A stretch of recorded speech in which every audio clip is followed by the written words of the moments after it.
Station द्वारा एक बैठक किया गया। उस बैठक में हमको भी इनके द्वारा आमंत्रित किया गया था। मैं भी वहाँ पर उपस्थित हुआ था। इनकी बातों को, इनकी भावना से हम अक्षरशः सहमत हुए। मुख्य समस्या आज क्या है? बालू।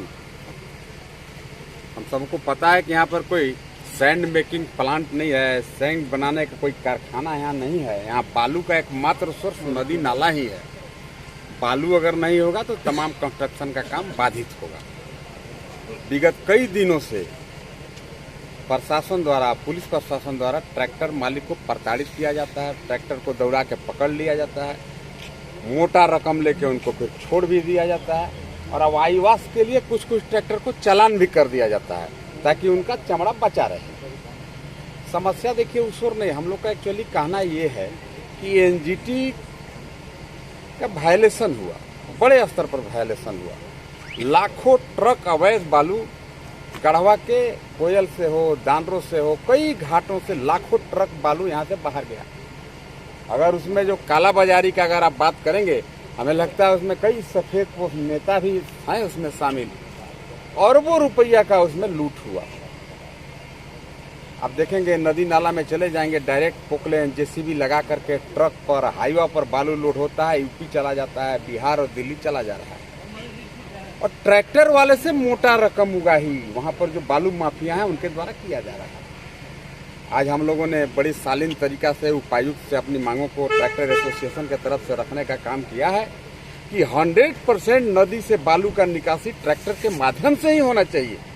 इसका दो फायदा है, एक तो एनजीटी का वायलेशन नहीं होगा, उसका उल्लंघन नहीं होगा, और जो नियत रेट है भाई 400 रुपया ट्रैक्टर बालू का अगर रॉयल्टी है तो ट्रैक्टर मालिक 400 रुपया देंगे और बालू लेकर के जाके अपना भी उनका रोजी रोजगार चलेगा। गांव में जो डेवलपमेंट विकास का काम बाधित है वह भी काम फिर से प्रारंभ हो सकेगा। लेकिन अभी प्रशासन का ये हवाला देना कि भाई कोई लीगल घाट है नहीं, जिसका भी टेंडर था, ऑक्शन था, उनका अवधि पूर गया। अरे जब माफिया का ट्रक आता है तो उस समय आपको लीगल घाट नजर नहीं आता है, ऑक्शन आपको नहीं दिखता है। और जहाँ ट्रैक्टर से बालू उठा करके बेचने का बात आता है, ये लोग कानून के इतना मोटा किताब रखा है, कहाँ से लाया है पता नहीं, ऐसा कानून की किताब पढ़ के ट्रैक्टर वाला को समझाता है। इसे बहुत बड़ा अपराध हो गया।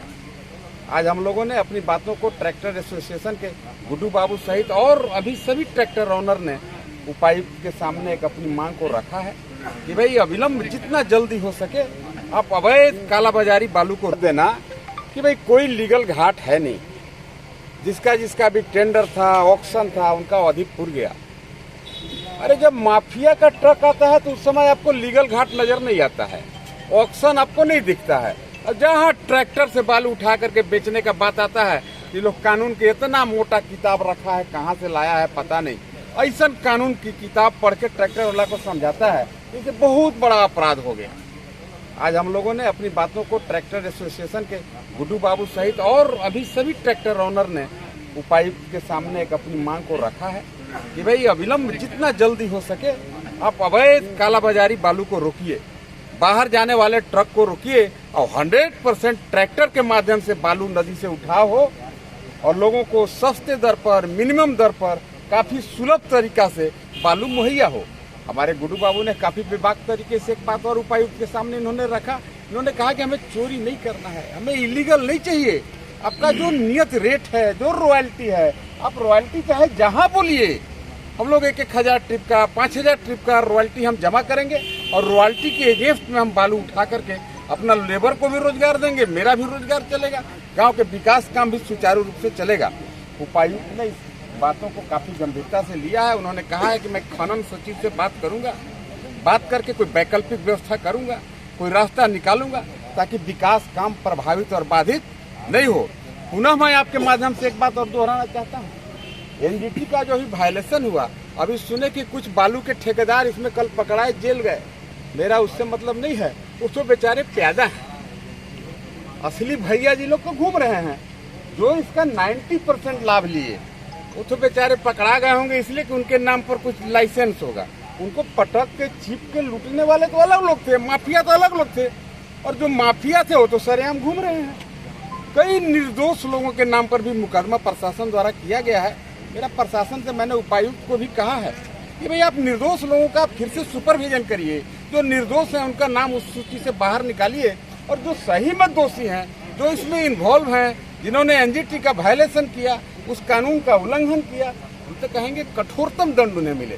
हो सके तो उन्हें फांसी पर लटकाइए, क्योंकि यह क्या है, प्रकृति के साथ छेड़छाड़ है। आप समझ सकते हैं, गढ़वा पलामू कृषि पर आधारित यह जिला है।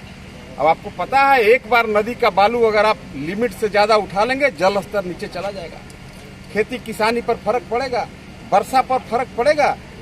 इसलिए काफी गंभीर मामला है। जिन्होंने भी यह उल्लंघन किया है उन पर कठोर कार्रवाई प्रशासन करे, यही मांग करने हम लोग आए। धन्यवाद।